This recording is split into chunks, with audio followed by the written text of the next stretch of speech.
It's hard reviewing the game that I put in my favorite games of all time list, which includes BioShock Infinite, You're the girl who's getting out of this tower! The Last of Us, It's the cutest fucking thing I've ever seen in my entire life.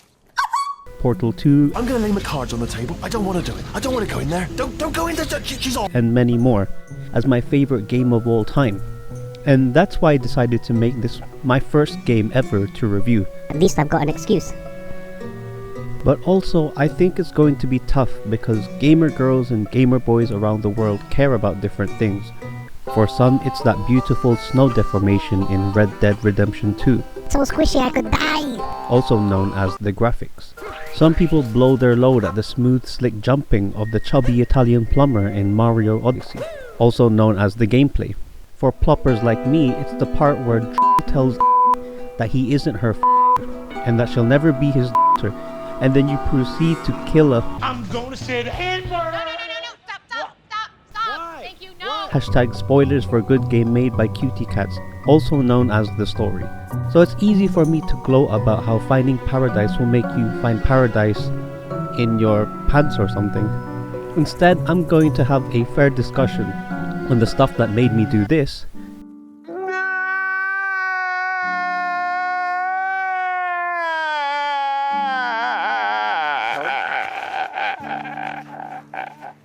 but also things during my second playthrough that made me do this.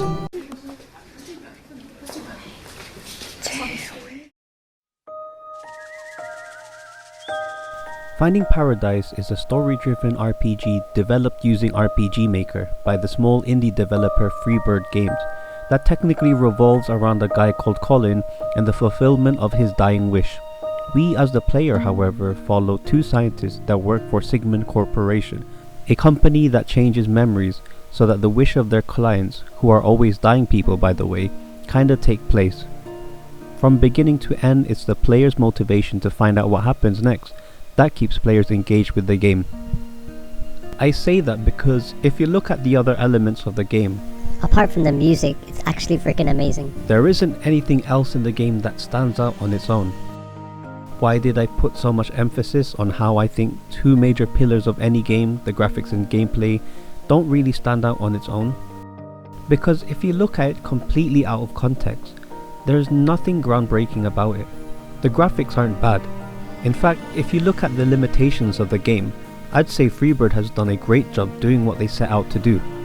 I like how the little movements in the character models, despite not having a bajillion polygons like Nathan Drake's face, does the best job that it can do to line up with the emotions going on in the speech box. I like the distinction of the real world in the game and the memory world, by using repeating static lines that wash over the screen, so you don't forget that this ain't real. Sure, there's no edible snow, but there are tree lockers and that's enough for me. What about gameplay? This is where Khan looks at me and tells me that Finding Paradise is trash. I'm gonna spend the rest of this video to tell you guys about just how bad Finding Paradise is. Jokes aside though, I do think that the gameplay does very little to wake the player up. To stay away from spoilers, I won't tell you why you do the things you do, but a main gameplay feature is more of a search quest type thing, where you have to find a few thingamabobs and proceed to read or not read the accompanying dialogue. But if you don't read it, I don't know why you're still playing this game. It's like the whole game. Then when you've found all the thingamajigs to get to the next scene, you play a little match 3 game. In terms of gameplay, that really is pretty much it. I feel like the addition of the match 3 game feels a little irrelevant to the overall plot and does feel a little tacked on.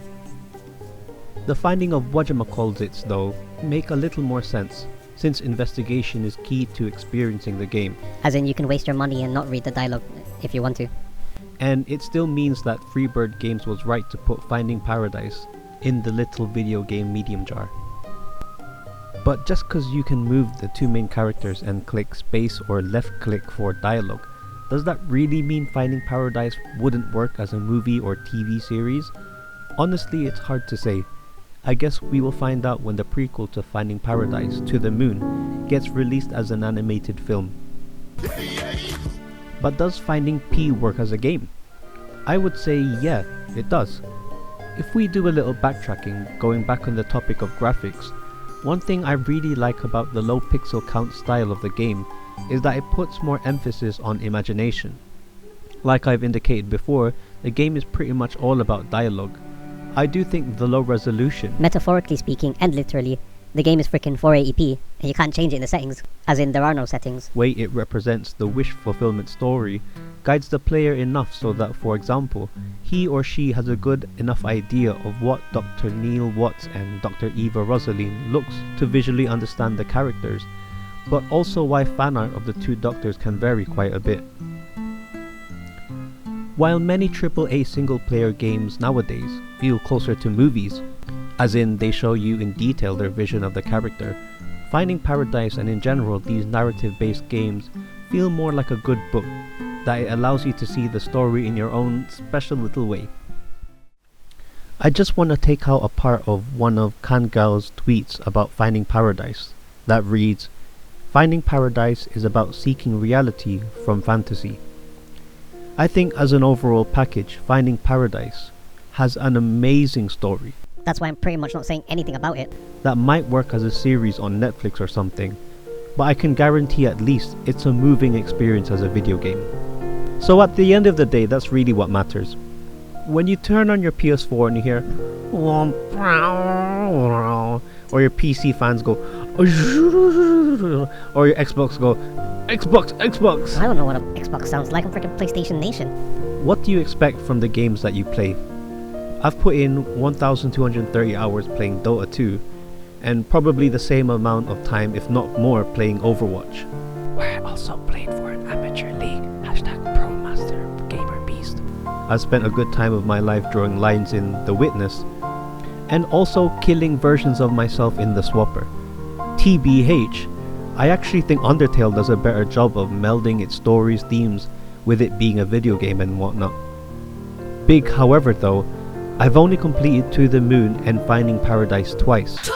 And I think it shows how powerful and emotionally moving both games are, for them to both be at the top of my favorite games of all time list. Wait a minute, I thought this review was about Finding Paradise. So here is how I decided to break things down.